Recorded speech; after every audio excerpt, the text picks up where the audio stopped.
पावन बिहारी लाल की जय। हरि ओम तत्सत। श्रीमते रामचंद्राय नमः। ओम नमः परमहंसाय स्वामित चरण कमल चिन्मकरंदाय भक्तजन मानस निवासाय श्री रामचंद्राय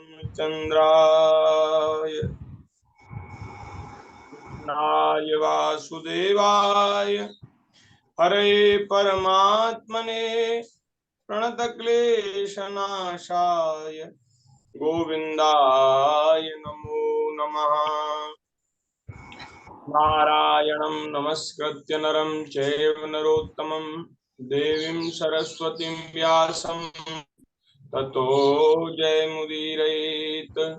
सीतानाथ समारंभां श्रीरामानंदार्य मध्यमाम् अस्मदाचार्यपर्यन्तां वन्दे गुरुपरम्पराम्। गुरुर्ब्रह्मा गुरुर्विष्णु गुरुर्देव महेश्वरः गुरुर्साक्षात् परब्रह्म तस्मै श्री गुरुवे नमः। प्रहलाद नारद पराशर पुंडरीक व्यासाम्बरी शौनक भीष्म दाल्भ्यान् रुक्मांगदा अर्जुन वशिष्ठ विभीषणादीन् पुण्यानिमान् परम भागवतान् नमामि। चार जुगन में भक्त जे तिनके पद की धूरी सर्वसु सिर धरि राखियों मेरी जीवन मूरी। भक्त भक्ति भगवंत गुरु चतुर नाम बपु एक इनके पद वंदन किए नाशे विघ्न अनेक। श्री राम जय राम। श्री राम जय राम जय जय राम। श्री राम जय जय राम। श्री राम जय जय राम। श्री राम जय जय राम। श्री राम जय जय राम। श्री राम जय जय राम। श्री राम जय जय राम। हरे राम राम राम हरे हरे।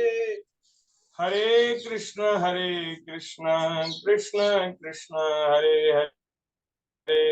हरे राम राम राम राम हरे हरे।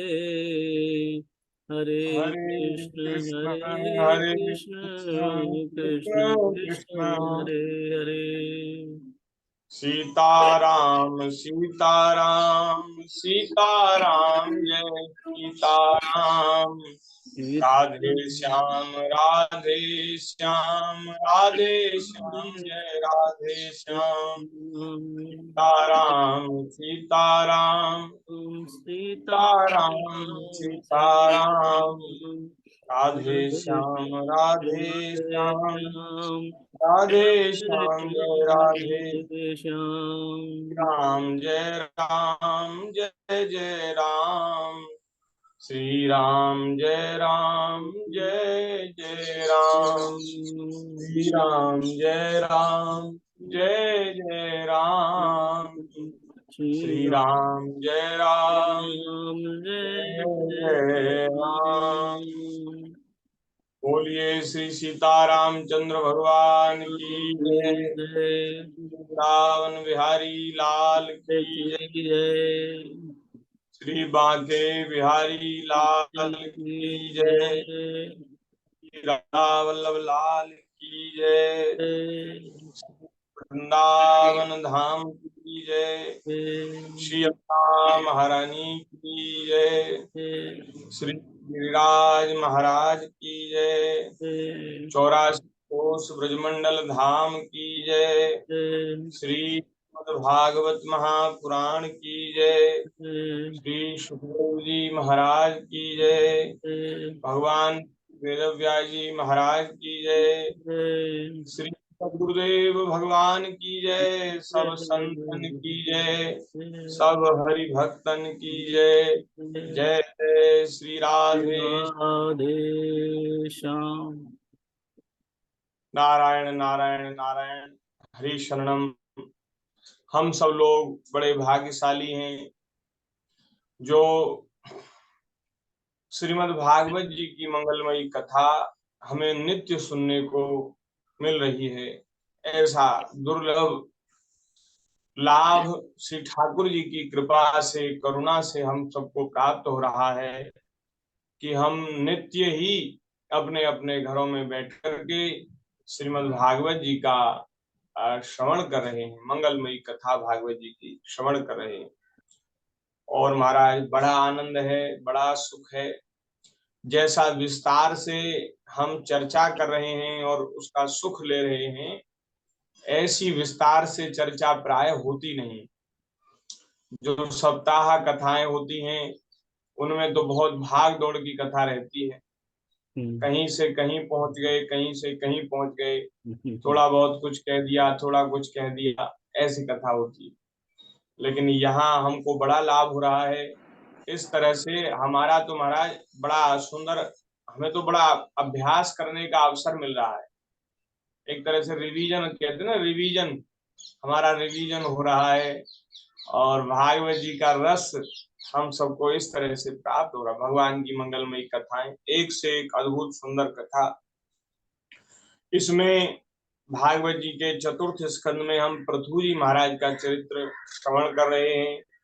पृथु जी महाराज के 100 अश्वमेध यज्ञ, उनमें 100वें यज्ञ में इंद्र ने बाधा डाली और फिर ब्रह्मा जी ने आकर के पृथु जी को समझाया, कहा कि अब आप अपने 99 यज्ञ ही रहने दीजिए, ये 100वां यज्ञ पूरा करने की हठ त्याग दिए। और ये इंद्र जो है ये बेचारे भयभीत हैं, क्योंकि ये सोचते हैं कहीं आप इनका राज्य न छीन लें, स्वर्ग न छीन लें, इसलिए ये डरे हुए थे। तो इन्होंने तमाम तरह के ऐसे नाटक किए, प्रपंच किए, जिससे आपके युद्ध, आपके यज्ञ में विघ्न हो। तो आप इनको क्षमा कर दीजिए और इनसे मित्रता कीजिए। तो ब्रह्मा जी लेकर के आए इंद्र को, और ब्रह्मा जी की आज्ञा से श्री पृथु जी महाराज ने यज्ञ को विसर्जन कर दिया और सब ब्राह्मणों को दक्षिणा देकर के यज्ञ पूर्ण किया, सबका सत्कार किया। और फिर महाराज उसी यज्ञ के बाद भगवान श्री नारायण पृथु जी के ऊपर बहुत प्रसन्न हुए और प्रत्यक्ष उन्हें दर्शन दिए। भगवान अपने पार्षदों के सहित अपने महाराज गरुण जी पर विराजमान होकर, अपने वाहन गरुण जी पर विराजमान होकर श्री भगवान पधारे हैं और महाराज वे बड़ा सुंदर उपदेश पृथु जी को दे रहे हैं। भगवान कह रहे, राजन, गुण प्रवाह रूप आवागमन तो भूत, इंद्रिय, इंद्रियाभिमानी देवता और चिदाभास, इन सबकी समष्टि रूप परिच्छिन्न लिंग शरीर का ही हुआ करता है। इसका सर्व साक्षी आत्मा से कोई संबंध नहीं है। भगवान कह रहे हैं, देखो शरीर 3 तरह के होते हैं। एक तो होता है स्थूल शरीर, ये जो हमारा हाड़ मांस से बना हुआ है, इसको स्थूल शरीर कहते हैं। और एक होता है कारण शरीर, लिंग शरीर, जिसको कहते हैं लिंग शरीर, जो मरने के बाद एक शरीर प्राप्त होता है जीव को, जो जीव को स्वर्ग नरक आदि लोकों में ले जाता है। और स्वर्ग के भोग और नरक का दुख जिस शरीर से जीव सहन करता है, उसको लिंग शरीर कहते हैं। और एक होता है सूक्ष्म शरीर, सूक्ष्म शरीर कहते हैं आत्मा को। तो भगवान कह रहे हैं कि ये जो आवागमन का चक्कर है ना, ये आत्मा को नहीं है, आत्मा से इनका कोई संबंध नहीं है। आत्मा तो सर्व साक्षी है, सबका साक्षी है। ये तो लिंग शरीर ही बंधन में पड़ता है और वही मुक्त होता है, और वही आवागमन का चक्कर उसी शरीर से लगाना पड़ता है। मुझ में दृढ़ अनुराग रखने वाले बुद्धिमान पुरुष संपत्ति और विपत्ति प्राप्त होने पर कभी हर्ष शोक आदि विकारों के वशीभूत नहीं होते। जो भगवान कह रहे हैं, जो मुझ में प्रेम रखते हैं ना, उनको संसार में लाभ हो जाए अथवा हानि हो जाए, संपत्ति प्राप्त हो अथवा विपत्ति मिले, तो उसमें वे कभी के वशीभूत नहीं होते। सुख में अनुकूलता में वे बहुत प्रसन्न नहीं होते, और दुख में प्रतिकूलता में वे दुखी नहीं होते। वे शोक के वे शोक के वशीभूत नहीं होते। इसलिए वीरवर, तुम उत्तम मध्यम और अधम पुरुषों में समान भाव रखकर सुख दुख को भी एक साथ समझो, तथा मन और इंद्रियों को जीतकर मेरे ही द्वारा जुटाए हुए मंत्री आदि समस्त राजकीय पुरुषों की सहायता से संपूर्ण लोगों की रक्षा करो। राजा का कल्याण प्रजा पालन में ही है, इससे उसे परलोक में प्रजा के पुण्य का छठा भाग मिलता है। इसके विपरीत जो राजा प्रजा की रक्षा तो नहीं करता, किंतु उससे कर वसूल करता जाता है, उसका सारा पुण्य प्रजा छीन लेती है, और बदले में उसे प्रजा के पाप का भागी होना पड़ता है, उसको प्रजा का पाप भोगना पड़ता है। और जो पुण्य वो करता है, वो पुण्य उसकी प्रजा ले लेती है। जो केवल टैक्स वसूलने में ही लगा रहता है, कर संग्रह करने में लगा रहता है, प्रजा की रक्षा नहीं करता, उसके सुख का विचार नहीं करता, ऐसा विचार कर यदि तुम श्रेष्ठ ब्राह्मणों की सम्मति और पूर्व परंपरा से प्राप्त हुए धर्म को ही मुख्यतः अपना लो, और कहीं भी आसक्त न होकर इस पृथ्वी का न्याय पूर्वक पालन करते रहो, तो महाराज, तो सब लोग तुमसे प्रेम करेंगे, और कुछ ही दिनों में तुम्हें बैठे ही सनकादि सिद्धों के दर्शन होंगे। भगवान ये आशीर्वाद देके गए, यदि आप न्याय पूर्वक अपनी प्रजा का पालन करेंगे तो आपको सब लोगों का स्नेह आदर प्राप्त होगा, सब लोग आपसे प्रेम करेंगे, और आपको घर में ही सनकादि सिद्धों के दर्शन होंगे। राजन, तुम्हारे गुणों ने और स्वभाव ने मुझको वश में कर लिया है, मैं तुम पर बहुत प्रसन्न हूं, अतः तुम्हें जो इच्छा हो मुझसे वर मांग लो। भगवान कह रहे हैं, उन क्षमा आदि गुणों से रहित यज्ञ तप अथवा योग के द्वारा मुझको पाना कठिन है, सरल नहीं है। मैं तो उन्हीं के हृदय में रहता हूं जिनके चित्त में समता रहती है। मैं तो उन्हीं के हृदय में रहता हूं जिनके चित्त में समता रहती। समता कहते हैं सब जगह एक परमात्मा का ही दर्शन करना, इसको कहते हैं समदर्शन, समता। किसी के प्रति राग ना होना, द्वेष ना होना, किसी के प्रति आसक्ति ना होना, है सबके प्रति एक जैसा भाव, समान भाव रखना, तो समता कहते हैं। भगवान कह रहे जिनके हृदय में है उसके हृदय में मैं निवास करता हूँ। मैत्रेय जी कहते हैं कि हे बिरु जी, भगवान श्री हरि ने दिग्विजयी महाराज पृथु से वरदान मांगने के लिए कहा, और पृथु जी ने उनकी आज्ञा श्रोधार्य की। देवराज इंद्र भगवान के साथ आए हैं, और वे लज्जित होकर पृथु जी के चरणों में गिरना चाहते थे, तो राजा ने उन्हें प्रेम पूर्वक हृदय से लगा लिया, और सारा मनोमालिन्य, सारा द्वेष वो बहा दिया। फिर महाराज पृथु ने विश्वात्मा भक्त वत्सल भगवान का पूजन किया, और क्षण क्षण में उमड़ते हुए भक्ति भाग में निमग्न होकर प्रभु के चरण कमल पकड़ लिए, ठाकुर जी के चरण पकड़ लिए। श्री हरि वहां से जाना चाहते थे, किंतु पृथु के प्रति जो उनका वात्सल्य भाव था, उसने उन्हें रोक दिया। भगवान जा ना सके। वे अपने कमल दल के समान नेत्रों से उनकी ओर देखते ही रह गए, वहां से जा न सके। आदिराज महाराज पृथु भी नेत्रों में जल भराने के कारण न तो भगवान का दर्शन ही कर पा रहे हैं और कंठ गदगद हो जाने के कारण न कुछ बोल ही पा रहे हैं। उन्हें हृदय से आलिंगन कर पकड़े रहे और हाथ जोड़े ज्यों के त्यों खड़े रह गए। वाणी अवरुद्ध हो गई, वे वाणी से कुछ बोल नहीं पा रहे और नेत्र जो है महाराज, नेत्र जल जल भर आने के कारण नेत्रों से दिखना बंद हो गया, दर्शन भी नहीं कर पा रहे, इतना महाराज प्रेम बढ़ गया। प्रभु अपने चरण कमलों से पृथ्वी का स्पर्श किए खड़े थे, उनका कराग्र भाग गरुड़ जी के ऊंचे कंधे पर रखा हुआ था। महाराज पृथु नेत्रों के आंसू पहुंचकर अतृप्त दृष्टि से उनकी ओर देखते हुए इस प्रकार कहने लगे। क्या कहने लगे? श्री पृथु जी ने बड़ी सुंदर बात कही। पृथु जी महाराज बोले, वरान विभो त्वद्वरेश्वराद्बुधः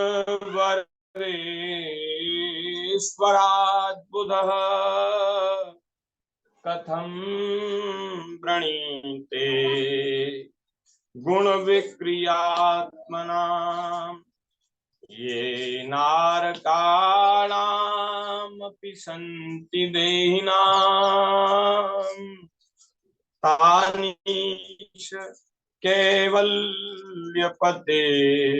गणेन च तानीश कैवल्यपते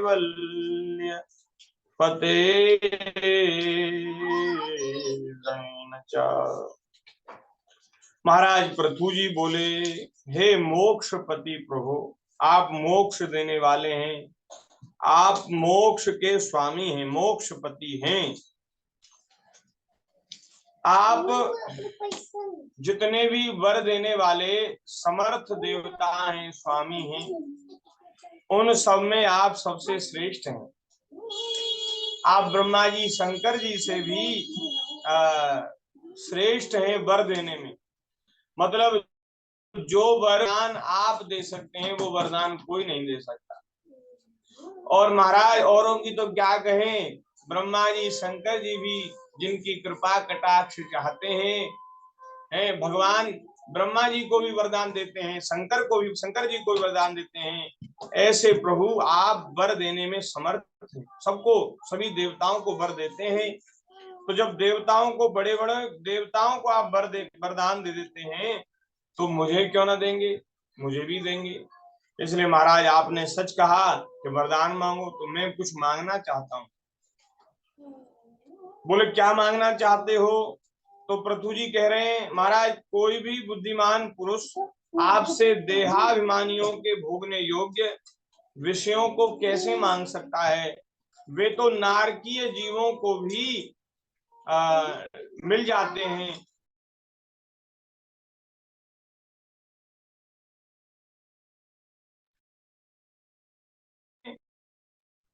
वे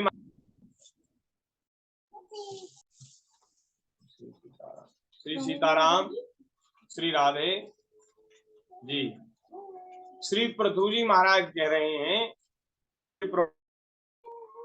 जो संसार के विषय है ना, उनको जो लोग आपसे मांगते हैं वे बुद्धिमान नहीं है। क्यों बुद्धिमान क्यों नहीं है? क्योंकि हे प्रभु, ये जो संसार के तुच्छ विषय भोग है ना, ये नारकीय जीवों को भी मिल जाते हैं, नरकों में भी मिल जाते हैं। ये खाने पीने के और महाराज सोना, खाना पीना, विषय भोग भोगना, ये सब सुख जो हैं वो नरक में भी सुलभ हो जाते हैं। आपने देखा है महाराज, कुत्ते जो होते हैं ना, कुत्ते, पालतू कुत्ते, वो महाराज वो क्या कहते हैं उनको, अंग्रेजी में कुछ कहते हैं, वो महाराज बिस्किट खाते, स्टैंडर्ड बिस्किट खाते हैं। वो उनके लिए अलग से बिस्किट बनाए जाते हैं और फिर उनको खिलाए जाते हैं। तो वो नारकीय योनि है, कुत्ता, सुगर, गधा, घोड़ा, ये योनियां हैं। नारकी योनियों में पड़े हुए जीव हैं, वे भी जिन विषयों को भोग रहे हैं, उन्हीं विषयों को हम आपकी आराधना उपासना करके आपसे मांगे तो बताइए, हमको बुद्धिमान कोई कहेगा? बोले वो बुद्धिमान नहीं है जो महाराज नारकीय योनियों में पड़े हुए जीवों को जो विषय मिल जाते हैं उनको आपसे मांगे, क्योंकि आप जो हैं ब्रह्मादि देवताओं को भी वर देने में समर्थ हैं। आप मोक्षपति हैं, मोक्ष देने वाले हैं। जो मोक्ष देने वाले प्रभु हैं, उनसे संसार के विषय भोग मांगे जाएं तो ये तो मूर्खता है, बुद्धिमानी नहीं। इसलिए महाराज मैं आपसे इनको नहीं मांगता। तो बोले क्या चाहते हैं? मोक्ष चाहते हैं? बोले नहीं, मुझे मोक्ष पद की भी इच्छा नहीं है। बोले अभी तो कह रहे थे कि आप मोक्षपति हैं, मोक्ष देने में समर्थ हैं, मैं आपसे संसार के विषय नहीं मांगूंगा। तो हमने तो सोचा कि आप मोक्ष मांगेंगे, लेकिन आप मोक्ष के लिए भी मना कर रहे हैं। तो आप चाहते क्या हैं, क्या इच्छा है? पृथु जी कह रहे हैं, बोले महाराज मुझे मोक्ष की भी इच्छा नहीं है, जिसमें महापुरुषों के हृदय से उनके मुख द्वारा निकला हुआ आपके चरण कमलों का मकरंद नहीं है, जहां आपकी कथा नहीं है, जहां आपकी लीला नहीं है, ऐसा मोक्ष हमें नहीं चाहिए। है मोक्ष होने के बाद फिर कथा सुनने का सुख, नाम लेने का सुख, भगवान की लीला के स्मरण का सुख नहीं प्राप्त होता। इसलिए महाराज हमें मोक्ष भी नहीं चाहिए। फिर क्या चाहते हैं? बोले महाराज मैं तो यही चाहता हूं, मेरी तो यही प्रार्थना है कि आप कृपा करके मुझे, महाराज आपकी कथा सुनते सुनते तृप्त नहीं होता मैं, मुझे आपकी लीला कथा सुनते सुनते तृप्ति नहीं होती, ये 2 कान मुझे थोड़े लगते हैं। इसलिए कृपा करिए महाराज मुझे 10,000 कान प्राप्त हो जाएं, जिससे मैं आपकी कथा का निरंतर श्रवण करता रहूं और सुनते सुनते थकू ना, तृप्त न हूं। ये 2 कान कम पड़ रहे हैं सुनने के लिए, इसलिए महाराज हमें 10,000 कान दीजिए। 10,000 कान दीजिए का मतलब मेरा रोम रोम कान बन जाए और मैं रोम रोम से आपकी कथा सुनूं। केवल ये 2 कान ही नहीं, मैं रोम रोम से आपकी कथा। बड़ा सुंदर भाव है पृथु जी का। न कामये नाथ तदप्यहं क्वचिन न यत्र युष्मच्चरणाम्बुजासव। बोले महाराज मोक्ष की मुझे इच्छा नहीं है। क्यों? बोले मोक्ष में महाराज महापुरुषों के मुख रूपी, महापुरुषों के हृदय से उनके मुख द्वारा निकला हुआ आपके चरण कमलों का मकरंद नहीं। इसका अर्थ समझ में आया? पृथु जी कह रहे हैं आपके चरण तो हैं कमल, और उन कमल में से मकरंद निकलता है, और उस कमल के मकरंद का पान करते हैं भौरा, भ्रमर। तो महाराज भ्रमर उस मकरंद का पान करते हैं। तो ऐसे ही आपके चरण तो हैं कमल, और संत रूपी भौरे उनको अपने हृदय में बसाए रहते हैं। उनके मकरंद का, आपके चरण रूपी कमलों के मकरंद का निरंतर संत पान करते हैं। तो उनके हृदय में वह चरण कमल मकरंद रहता है। तो महाराज वह चरण कमल मकरंद उनके हृदय में रहता है, और जब कभी वे आपकी लीला कहते हैं, आपकी कथा कहते हैं, आपके गुणों का वर्णन करते हैं, तो वह मकरंद महाराज उनकी वाणी के द्वारा वो बाहर निकलता है, और महाराज सुनने वाले के कान के माध्यम से वह हृदय में प्रविष्ट हो जाता है, हृदय में प्रवेश कर जाता है। बोले महाराज यहाँ जहां आपके चरण कमलों के मकरंद का आनंद नहीं, स्वाद नहीं, रस नहीं, बोले ऐसा मोक्ष हमें नहीं चाहिए।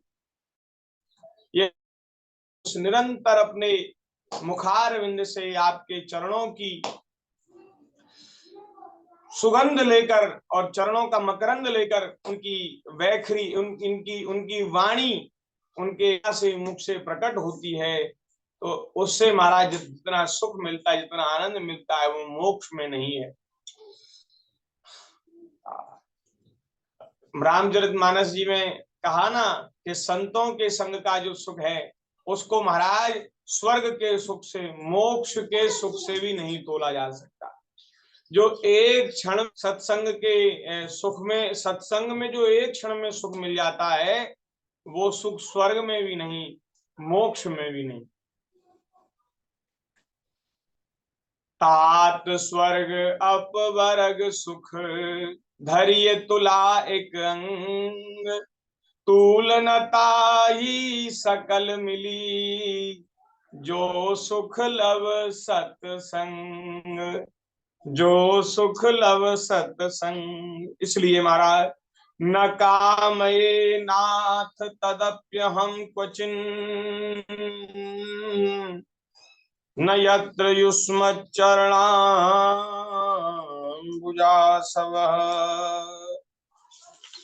महत्तमान्तर्हृदयान्मुखच्युतो विदत्स्व करणायुतमेषमेवरः। बोले महाराज हमें तो आप ऐसी हमारे ऊपर कृपा करें कि दो कानों से हमें कथा सुनते सुनते तृप्ति नहीं होती। महाराज रोम रोम कान बन जाए, निरंतर मैं आपकी कथा कीर्ति का श्रवण करता रहूं, आनंद लेता रहूं, कभी तृप्त न हो।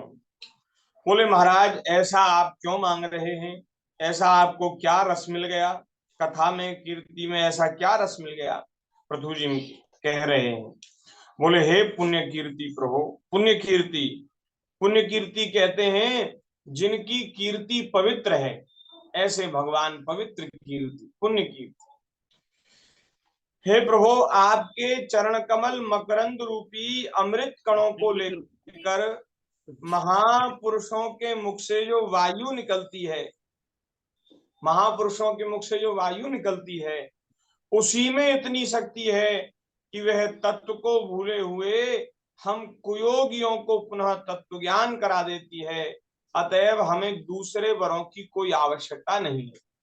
केवल महापुरुषों के मुखारविंद से निकली हुई आपके चरणों की मकरंद की सुगंध, बोले वो वायु के माध्यम से, मुख के माध्यम से जो निकलती है, और महाराज वो जब उसको कोई श्रवण करता है, कान के माध्यम से हृदय में ले जाता है, तो महाराज उसको श्रवण करने मात्र से अपने स्वरूप को भूले हुए जो जीव हैं उनको तत्व ज्ञान हो जाता है।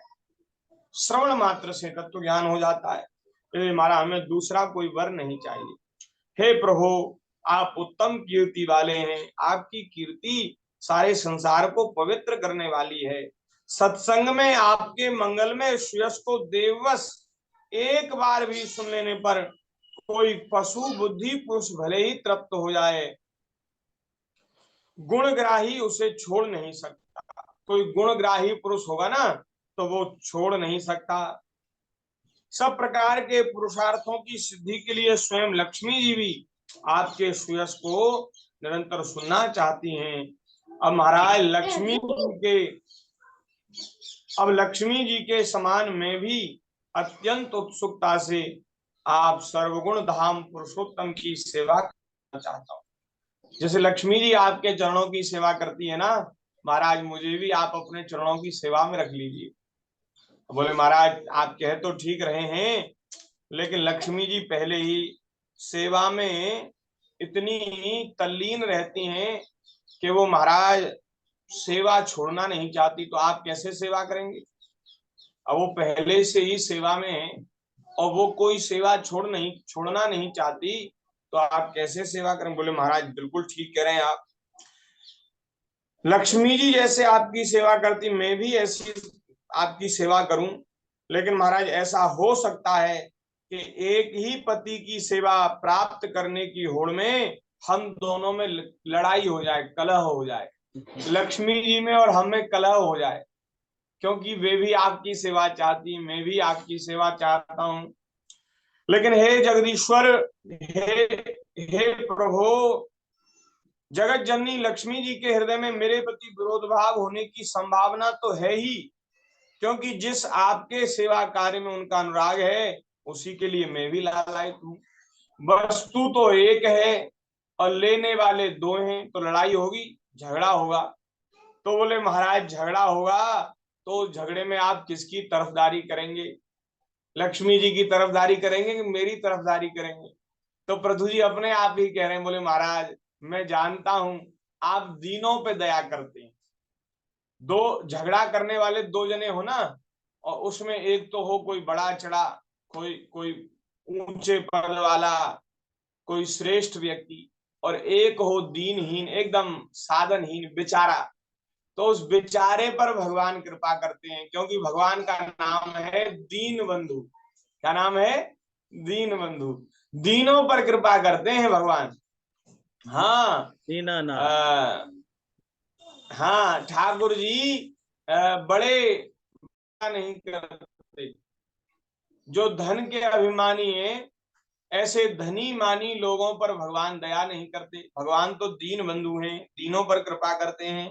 तो बोले महाराज झगड़ा होगा तो उसमें आप मेरी तरफदारी करेंगे, क्योंकि आप दीनों पर दया करते हैं। उनके छोटे तुच्छ कर्मों को भी आप बहुत करके मानते हैं। आप तो अपने स्वरूप में ही रमण करते हैं, आपको भला लक्ष्मी जी से क्या लेना है? देखो ये तो सज्जन पुरुष की बात है कि वो दीनहीन की साइड लेगा। लेकिन जो महाराज थोड़े वैसे होते हैं ना, थोड़े अलग प्रकृति के, तो वे लोग तो, हाँ वे लोग तो बड़े लोगों की ही तरफ लेते हैं। छोटे लोगों को कौन गिनता है? छोटे लोगों की कहीं गिनती नहीं। हाँ, जहां पलड़ा भारी है ना, सामने वाला आदमी वहीं झुक जाता है। अरे महाराज इसी ने गलती की होगी, ये आदमी तो पहले से ही हम इसको जानते हैं, ये आदमी पहले से ही खराब है, इसका चाल चलन ठीक नहीं है, इसने ही गलती की होगी। आदमी समझते हुए भी कि दोष इसी का है, जो बड़ा आदमी है, धनी मानी है, इसी का दोष है, लेकिन फिर भी अगर हम इनका दोष बता देंगे तो हमसे रूठ जाएंगे। हमसे रूठ जाएंगे तो महाराज बड़े आदमी है, तो बड़े आदमी रूठ गए तो फिर बड़ी हानि है। छोटा आदमी रूठ जाए तो क्या है, कुछ नहीं। तो महाराज सामान्य लोगों की तो ये बात है, लेकिन प्रभु आप तो आत्मा राम हैं, आप काम हैं। एक तरफ तो लक्ष्मी जी हो और दूसरी तरफ कोई तुच्छ से तुच्छ दास हो, तो भैया ऐसा कौन संसार में आदमी है जो लक्ष्मी जी की साइड न ले? साक्षात लक्ष्मी जी जो धन की अधिष्ठात्र देवी हैं, अधिष्ठात्री देवी हैं, उनकी साइड तो सबको ही लेगा, उनकी तो बड़ाई सब करेंगे। लेकिन प्रभु आपको लक्ष्मी जी से भी कुछ लेना देना नहीं। आपको लक्ष्मी जी से भी क्या लेना? जब समुद्र मंथन से लक्ष्मी जी का प्राकट्य हुआ समुद्र से, तो लक्ष्मी जी को प्राप्त करने की इच्छा सभी देवताओं की हो गई। ब्रह्मा जी भी चाहते थे, इंद्र भी चाहते थे, शंकर जी भी चाहते थे कि लक्ष्मी हमें ही स्वीकार करें, हमें ही वर्ण कर लें। लेकिन भगवान ने लक्ष्मी जी की ओर देखा भी नहीं। भगवान नहीं चाहते थे कि ये हमें वर्ण करें। लेकिन लक्ष्मी जी ने विचार किया कि गुणों की दृष्टि से देखा जाए तो भगवान सबसे श्रेष्ठ हैं। भगवान का जो प्रभाव है, जो ऐश्वर्य है, वो किसी है। और एक और बात ये है कि इनको मुझे प्राप्त करने की इच्छा नहीं। लक्ष्मी जी का ऐसा स्वभाव है कि जो लक्ष्मी जी को प्राप्त करने के लिए महाराज लक्ष्मी जी के पीछे भागते हैं ना, लक्ष्मी जी उनसे आगे आगे भागती, दूर रहती हैं। और जो लक्ष्मी जी की ओर से बिल्कुल उदासीन हो जाते हैं, माता जी अब आपको प्रणाम है, अब आपसे हमें कोई लेना देना नहीं, अब हम तो भगवान का भजन करेंगे। अब फिर ये लक्ष्मी जी महाराज पलक पावड़े बिछा देती हैं और फिर उसकी सेवा में लग जाती। ये तो मेरे प्रभु का सेवक हो गया, भक्त हो गया। और जिसको जो लक्ष्मी को नहीं चाहता, लक्ष्मी जी फिर उसकी सेवा करती, उसके पीछे लग जाती। तो भगवान लक्ष्मी जी को चाहते नहीं, तो लक्ष्मी जी ने फिर भी भगवान का वर्णन किया कि इनको मेरे प्रति मोह नहीं है, आसक्ति नहीं है, इसलिए महाराज ये आत्मा राम है, आप्त काम है, इसलिए मैं इनका वर्णन करूं। भगवान का वर्णन किया। तो जी कह रहे हैं महाराज आप मेरा ही पक्ष करेंगे। इसी से निष्काम महात्मा ज्ञान हो जाने के बाद भी आपका भजन करते हैं, वे महाराज आपकी भक्ति किया करते हैं, क्योंकि आपकी भक्ति से ही आप प्रसन्न होते हैं।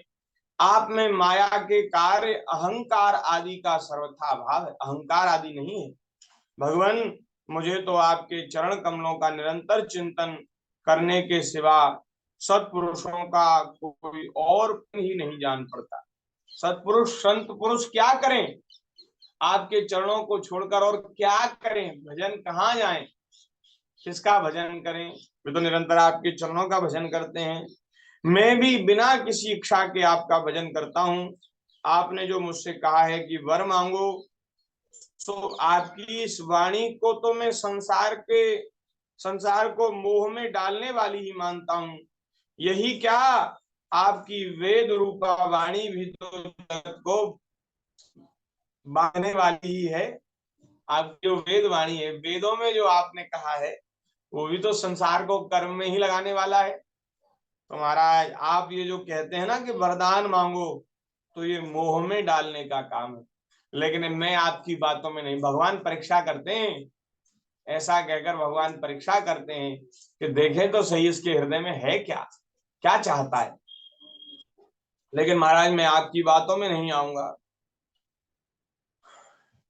यदि उस वेदवाणी रूप रस्सी से लोग बंधे न होते तो वे मोहवश सकाम कर्म क्यों करते। प्रभु, आपकी माया से ही मनुष्य अपने वास्तविक स्वरूप को नहीं जानता और आपसे विमुख हो जाता है और अज्ञानवश अन्य स्त्री पुत्र आदि की इच्छा करता है।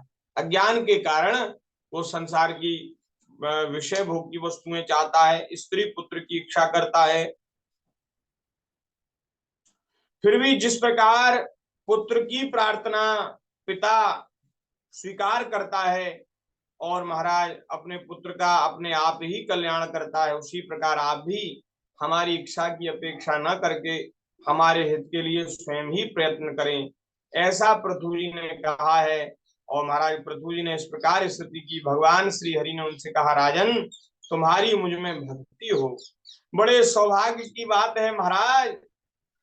ये जो प्रेम आपको प्राप्त हुआ है ना, ये प्रेम बड़ी दुर्लभता से प्राप्त होता है, ये सहज नहीं है, ये सरल नहीं है, ये बड़ा दुर्लभ है, बड़ी दुर्लभता से प्राप्त होता है। ऐसा होने पर तो पुरुष सहज में ही मेरी माया को पार कर जाता है। ऐसी भक्ति किसी के हृदय में होती है ना, तो उसको फिर माया उसके ऊपर कोई प्रभाव नहीं डालती। नहीं तो महाराज, ये माया अच्छे अच्छों को नचा देती है। बड़े बड़े देवताओं को भी कई कई बार इस माया ने नचाया है। ब्रह्मा जी, शंकर जी भी इस माया में महाराज घूमते रहते हैं, चक्कर काटते हैं। और जो भगवान के भक्त हैं, वे भक्ति के द्वारा भगवान के चरणों में प्रेम करके और इस माया के बंधन से मुक्त हो जाते। ये भक्ति की महिमा है। जिस माया को छोड़ना अत्यंत कठिन है, उस माया को पार कर लेते हैं ऐसे मेरे भक्त। हे हे पृथु जी, अब आप सावधानी से मेरी आज्ञा का पालन करो। जो पुरुष मेरी आज्ञा का पालन करता है उसका सर्वत्र मंगल होता है। भगवान कह रहे उसका सर्वत्र मंगल होता है। भगवान की आज्ञा क्या है? जो वेद पुराणों में भगवान ने जिन कर्मों को करने के लिए कहा है और जिन कर्मों को निषिद्ध किया है कि ये कर्म नहीं करने चाहिए, भाई यही भगवान की आज्ञा है। विधि और निषेध का पालन, इसको करना, यही भगवान की आज्ञा मानना है। और जो भगवान की आज्ञा मानता है महाराज, उसका कहीं भी अमंगल नहीं होता, उसका सर्वत्र मंगल हो। मैत्रेय जी कहते, विदुर जी, इस प्रकार कहकर महाराज भगवान ने पृथु जी का आदर किया और फिर पृथु जी ने उनकी पुनः पूजा की और प्रभु उन पर सब प्रकार कृपा करके वहां से चलने को तैयार हुए। महाराज पृथु ने वहां जो देवता, ऋषि, पितर, गंधर्व, सिद्ध, चारण, नाग, किन्नर, अप्सरा और भी जो आए थे भगवान के पार्षद आदि, उन सभी का भगवत बुद्धि से भक्ति पूर्वक वाणी और धन के द्वारा हाथ जोड़कर पूजन किया। इसके बाद भगवान और वे सब ऋषि मुनि देवता सब अपने अपने स्थानों को चले गए और ठाकुर जी अपने धाम को पधारे और अपना स्वरूप दिखाकर भगवान अंतर्धान हुए। भगवान को नमस्कार करके राजा पृथु भी अपनी राजधानी को चले आए। और आगे यहाँ 20वां अध्याय पूर्ण हो गया और आगे 21वें अध्याय में महाराज बड़ी सुंदर चर्चा है। महाराज पृथु जी अपनी प्रजा को उपदेश कर रहे हैं। बड़ा सुंदर उपदेश पृथु जी ने प्रजा को किया। एक दिन हम चर्चा कर रहे थे कि महाराज माता हो तो मंदालसा जैसी, जो भगवान की भक्ति में लगाकर जिसने अपने पुत्रों को भव सागर से पार कर दिया। और गुरु हो, गुरु कैसे हो? गुरु हो तो नारद जी के जैसे। नारद जी ने जिन भाग्यशालियों को अपना चेला बनाया है ना, वो सब भव सागर से मुक्त हो गए। गुरु तो ऐसा होना चाहिए जिसको चेला बनावे उसको मुक्त कर दे। और गुरु हो तो नारद जी के जैसे। और राजा हो, राजा कैसे हो? राजा हो तो पृथु के जैसे, श्री पृथु जी के जैसे। पृथु जी ने महाराज एक दिन अपने सब प्रजाजनों को बुलाया और उसमें मंत्री, ब्राह्मण और जो साधु संत महात्मा रहते थे वे सब, और उन सबको यथा योग्य बैठने के लिए स्थान दिया गया। और महाराज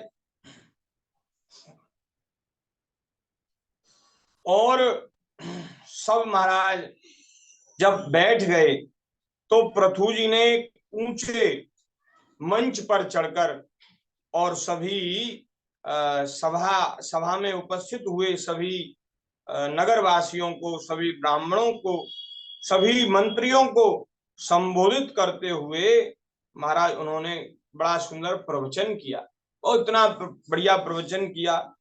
उसमें महाराज उस समाज में पृथु जी ने अतिथियों का यथायोग्य सत्कार किया और वे महाराज सभा में मंच पर खड़े हो गए। कितना सुंदर उनका वर्णन है शरीर, उनके श्री विग्रह का।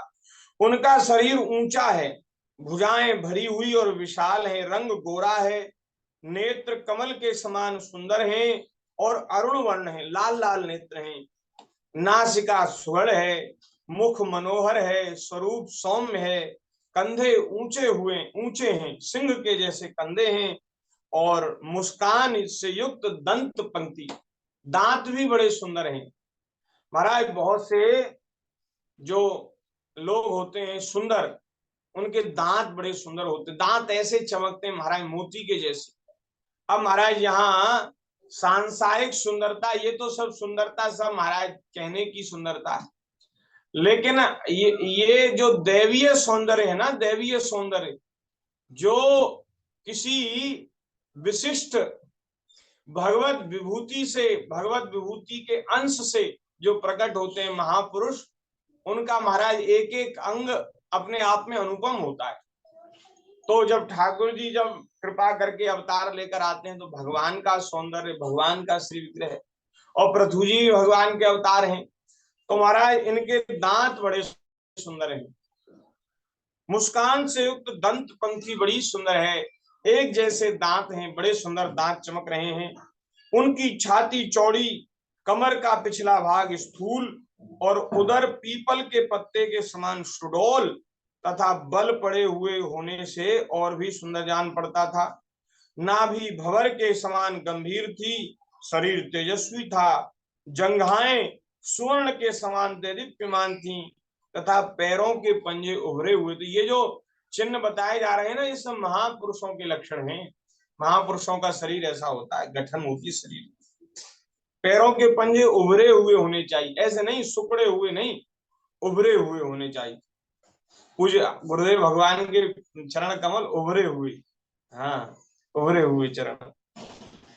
तो महाराज ऐसा सुंदर शरीर है। उनके बाल बारीक हैं, एकदम पतले कोमल बाल, घुंघराले काले चिकने बाल, गर्दन शंख के समान उतार चढ़ाव वाली रेखाओं से युक्त थी और सुंदर सुंदर आभूषण पहने और वस्त्र पहने महाराज बड़े सुंदर सुशोभित हो रहे हैं। तो राजा पृथु ने सारी सभा को हर्ष से सराबोर करते हुए अपने शीतल स्नेहपूर्ण नेत्रों से चारों ओर देखा और फिर अपना भाषण प्रारंभ किया। उनका भाषण अत्यंत सुंदर, स्पष्ट, मधुर, गंभीर और निशंक था। मनो उस समय वे सबका उपकार करने के लिए अपने अनुभव का ही अनुवाद कर रहे हो। जीवन में जो उन्होंने अनुभव किया वो अपने प्रजाजनों के साथ वो साझा कर रहे हैं, शेयर कर रहे हैं। और उन्होंने सबको बुला करके बात कही। पृथु जी ने कहा, हे सज्जनों, आपका कल्याण हो। आप महानुभाव जो यहाँ पधारे हैं, मेरी प्रार्थना सुने।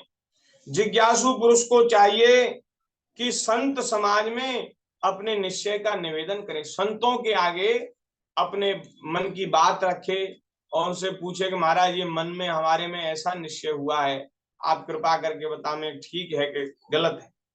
तो इसलिए मैं अपनी बात आप सबके सामने रख रहा हूं। इस लोक में मुझे प्रजाजनों का शासन, उनकी रक्षा, उनकी आजीविका का प्रबंध तथा उन्हें अलग अलग अपनी मर्यादा में रखने के लिए राजा बनाया गया है। अतः इनका यथावत पालन करने से मुझे उन्हीं मनोरथ पूर्ण करने वाले लोगों की प्राप्ति होनी चाहिए जो वेदवादी मुनियों के मतानुसार संपूर्ण कर्मों के साक्षी श्री हरि के प्रसन्न होने पर मिलती। मतलब भगवान कह रहे हैं कि जो अपना धर्म, जो शास्त्रों में जो हमारा धर्म निश्चित किया हुआ है, उस धर्म का पालन करने पर महाराज उस कर्तव्य का, उस धर्म का पालन करने का जो फल है वो मिलता है, तो मुझे भी वह मिलना चाहिए। जो राजा प्रजा को धर्म मार्ग की शिक्षा न देकर केवल उससे कर वसूल करने में लगा रहता है, भगवान पृथु कह रहे हैं कि वह केवल प्रजा के पाप का भागी होता है और वह अपने ऐश्वर्य से हाथ धो बैठता है। अतः मैंने ये विचार किया है कि मैं आप सबका राजा हूं, मुझे आपकी सेवा करने का अवसर प्राप्त हुआ है, तो मेरा ये कर्तव्य है कि मैं आपको धर्म के मार्ग पर चलने की प्रेरणा प्रदान करूं। मैं आपको धर्म मार्ग की शिक्षा दूं। अतः प्रिय प्रजाजन, अपने इस राजा का परलोक में हित करने के लिए मेरा परलोक में हित हो। क्यों? क्योंकि आप जो पुण्य करेंगे उसका छठांश मुझे मिल जाएगा और आपके द्वारा जो पाप होगा उसका भी छठांश मुझे भोगना पड़ेगा। इसलिए यदि आप पुण्य करेंगे, धर्म करेंगे, तो मेरा परलोक में हित हो जाएगा। तो मेरा हित करने के लिए आप लोग परस्पर दोष दृष्टि छोड़ दें, एक दूसरे में दोष न देखें और हृदय में भगवान को याद रखते हुए, कितनी सुंदर बात कह रहे हैं, हृदय में भगवान को याद रखते हुए अपने अपने कर्तव्य का पालन करते रहिए। क्योंकि आपका स्वार्थ भी इसी में है। मैं केवल अपने स्वार्थ के लिए नहीं कह रहा हूं, इसमें मेरा तो भला है ही, आपका भी भला है। आप यदि दोष दृष्टि का त्याग करके भगवान का स्मरण करते हुए अपने अपने कर्तव्यों का पालन करेंगे तो आपको भी उत्तम लोकों की प्राप्ति होगी, उत्तम गति प्राप्त होगी, आपका भी भला हो जाएगा और आपका भला होने से मेरा भी भला हो जाएगा। आपका भी स्वार्थ इसी में और इस प्रकार मुझ पर भी आपका बड़ा अनुग्रह होगा। ये जीव जगत के लिए, जीव मात्र के कल्याण के लिए बड़ी सुंदर बात है। इससे अच्छी सुंदर बात और कोई है नहीं। हम लोग, पहली बात तो ये है कि कोई भी बात सुनते हैं ना, अच्छी बात, सत्संग की बात, उसको अपने जीवन में नहीं उतारते, उसको दूसरे सामने वाले मनुष्य के जीवन में देखते, उसकी परीक्षा करते। होना तो ये चाहिए कि सत्संग की बातें वे हमारे लिए होनी चाहिए, ना कि दूसरों में परीक्षा के लिए। लेकिन हम लोग उल्टा करते हैं, हम अपने जीवन में नहीं उतारेंगे लेकिन सामने वाले में परीक्षा करेंगे। अरे इनमें तो ये है ही नहीं, हमने तो सत्संग में ऐसा सुना था, इनको ऐसा होना चाहिए, इनको ऐसा होना चाहिए, इनमें तो ये है ही नहीं। और हम अपने मन में नहीं विचार करते कि हम में है कि नहीं। तो हमें दोष दृष्टि का त्याग करना है। अच्छी बात सुननी है, भजन की, सत्संग की बात, वो अपने जीवन में उतारनी। अरे महाराज, हमारा और आपका कल्याण भला तभी होगा जब अच्छी बात को हम अपने जीवन में उतारें। दूसरे आदमी ने उसको अपने जीवन में उतारा है कि नहीं, इससे हमारा न कोई लाभ है न कोई हानि। सामने वाला अपने जीवन में कोई अच्छी बात लावे तो उसका भला है, और न लावे तो उसका बुरा है, हमें उससे क्या लेना देना। हमारा भला तो तब होगा जब हम स्वयं अपने जीवन में धर्म को लावे, सदाचार को लावे, सत्य को लावे, और भगवान का भजन करें, अपने कर्तव्य का पालन करें। सारा संसार सुधर जाए और हम न सुधरे तो हमारा क्या भला होगा। और सारा संसार बिगड़ जाए, कोई न सुधरे और हम सुधर जाएं तो हमारा भला होगा कि नहीं होगा। हमारा भला हो जाएगा, किसी का हो चाहे न हो। तो भैया हमने सबका ठेका नहीं ले रखा, हमें अपनी जिम्मेदारी लेनी। बोले महाराज स्वामी जी से किसी ने पूछा, स्वामी श्री राम सुखदास जी से, कि महाराज समाज का भला कैसे हो, समाज कैसे सुधरे। तो स्वामी जी ने कहा अपने आप को सुधार लीजिए, समाज अपने आप सुधर जाएगा। यदि एक एक आदमी अपने आप को सुधार ले तो सब सुधर गए ना। लेकिन हम लोग अपने आप को नहीं सुधारते, दूसरे को सुधारने की चेष्टा में लगे रहते, अपना सब समय खराब कर देते। भैया अपने आप को सुधारना है। तेरे भावे जो करो भले भलो बुरो संसार, नारायण तू बैठ के अपनी डगर गुहार। हमें दोष दृष्टि नहीं करनी, कौन क्या कर रहा है, क्यों कर रहा है, कैसे कर रहा है, हमें क्या लेना देना। अरे आग लगे पानी से बुझे, हमें क्या मतलब। भैया हमें तो अपना मार्ग साफ करना है, हमें सामने वाले के गुण दोष नहीं देखने। और एक और बढ़िया बात आपको बतावें, श्री रामचरित मानस में एक बड़ी सुंदर बात शंकर जी ने कही है। भोले बाबा ने पार्वती से कहा कि हे देवी, हे पार्वती, ना संसार में कोई भला है ना कोई बुरा है, ना किसी में गुण है ना किसी में दोष है। बोले फिर महाराज ये लीला कैसे होती है। बोले राम जी जिससे जब जैसा कराना चाहते हैं वो उस समय वैसा ही करता है। राम जी जिसको जिस प्रकार से नचाना चाहते हैं वो वैसे ही नाच नाचता है। सब राम जी के नाच नचाए नाच रहे हैं। उमा दारू जो सिप की नाई, सब ही नचावत राम गुसाई। उमा दारू जो सिप की नाई, लकड़ी की स्त्री कठपुतली नाचती है, लेकिन नचाने वाला पर्दे के पीछे रहता है। हम सब लोग भी नाच रहे हैं, और कोई अच्छा नाच नाच रहा है, कोई खराब नाच नाच रहा है, कोई अच्छे कर्म करता है, कोई बुरे कर्म करता है, कोई गुण करता है, कोई दोष करता है। लेकिन भैया वो अपने कराए नहीं कर रहा, उसको पीछे से कोई और नचा रहा है, पर्दे के पीछे कोई और है। तो भैया पर्दे के पीछे देखना है, हमें पर्दे के आगे कठपुतली के नाच में इतना मग्न नहीं होना कि उसको फिर गुण दोष से हम वो करें, उसको उसके ऊपर हम टीका टिप्पणी करें, नहीं करना हमें तो भैया ये विचार मन में करना है कि भगवान जिसको जिससे जैसा नाच नचा रहे हैं वैसा सब नाच रहे हैं, हमें किसी से क्या लेना देना। इसलिए दोष दृष्टि का त्याग करना है, दोष दृष्टि त्याग देनी है और भगवान का स्मरण करना। देखो जब मन में से दोष दृष्टि निकल जाएगी तो भगवान का स्मरण अपने आप शुरू हो जाएगा, भजन शुरू हो जाएगा। अब हम अपना कीमती समय दूसरों के दोषों को विचारने में ही नष्ट कर रहे हैं। उसने ऐसा कर दिया, अरे उसने ऐसा कर दिया, उसने वैसा कर दिया, उसको ऐसा करना चाहिए था लेकिन उसने ऐसा कर दिया, और महाराज उसने खराब किया, उसने अच्छा किया। इस सब को विचार करने में अपना हम कीमती समय नष्ट कर रहे हैं। इसको विचार न करें और स्मरण करते रहें ठाकुर जी को, है हरि सुमिरन करते रहें, हरि का स्मरण करते रहें।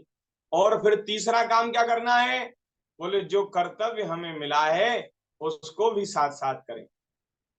भगवान का स्मरण करते करते हम सब काम कर सकते हैं, सब काम, कोई ऐसा काम नहीं है जिसमें भगवान का स्मरण बाधित हो। माताएं घर में साफ सफाई रसोई की सेवा करते हुए भी भगवान स्मरण कर सकती है, नहीं कर सकती हैं?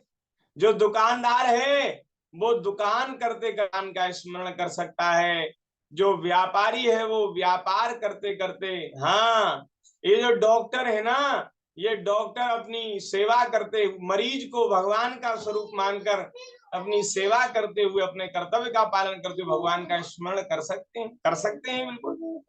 और जो नौकरी चाकरी वाले जो जैसे जिस काम को करते हैं उस काम को करते करते हम भगवान का स्मरण कर सकते हैं।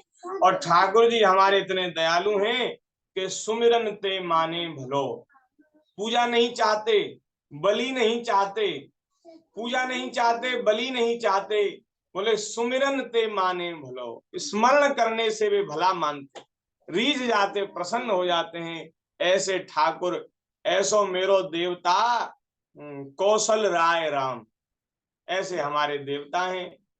तो उनको स्मरण करते रहना है, अपने कर्तव्यों का पालन करते रहना है, इसी से हमारा परम मंगल होगा। आज के सत्संग काम कर रहे हैं और जो पृथ्वी है उसको आगे फिर और उसकी चर्चा हम करेंगे। यहाँ थोड़ा अंधेरा सा होता जा रहा है, तो आगे हम लोगों को आगे आगे भी सब अपनी अपनी सेवा देखनी है। तो उस सेवा में लगते हुए और भगवान का स्मरण करते हुए, भैया ठाकुर जी को मत भूलो, हे नाथ मैं आपको भूलू नहीं, हे नाथ मैं आपको भूलू नहीं, ऐसा मन में प्रार्थना करते हुए निरंतर भगवान के नाम का वाणी से जप करते हुए, आश्रय करते हुए हमें अपने अपने काम करने हैं। इन्हीं शब्दों के साथ आज की सत्संग, आज की चर्चा भगवान के चरणों में समर्पित करते हुए और अपनी वाणी को विराम देते हैं। 1 मिनट भगवान के नाम का संकीर्तन करेंगे। हरि शरणम, हरि शरणम, हरि शरणम, हरि शरणम, हरि शरणम, हरि सभी अपना माइक खोल ले। शरणम, हरि शरणम, हरि शरणम, हरि शरणम, हरि शरणम, हरि शरणम, हरि शरणम, हरि शरणम, हरि शरणम, हरि शरणम, हरि शरणम।